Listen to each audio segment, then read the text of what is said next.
And the race is on. Speed Bullet from the outside. Diamond Duchess down on the inside. Escapo.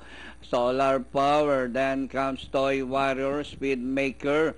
Alongside is Military Might on the outside. Senior Cricket. And running by the rail is Blowing Hat. Down on the inside is Marcus Wolford. Last Hat Gossip. And running by the rail is Stormtrooper. Number 12, Speed Up. And yes, Joey is running in 14th. Escapo by some 2 lengths, followed by Diamond Duchess. Toy Warrior getting closer in 3rd, Speed Maker.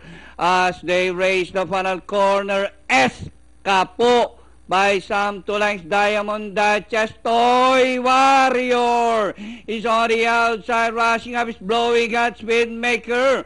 Escapo. Toy Warrior is on the outside. Toy Warrior is now the leader. Escapo, and nearing the finish line, Jesse Apelido on Toy Warrior. Escapo close. 3 runners, Diamond Duchess, Speed Maker, and Blowing Hat. And for your super sa is Hot Gossip.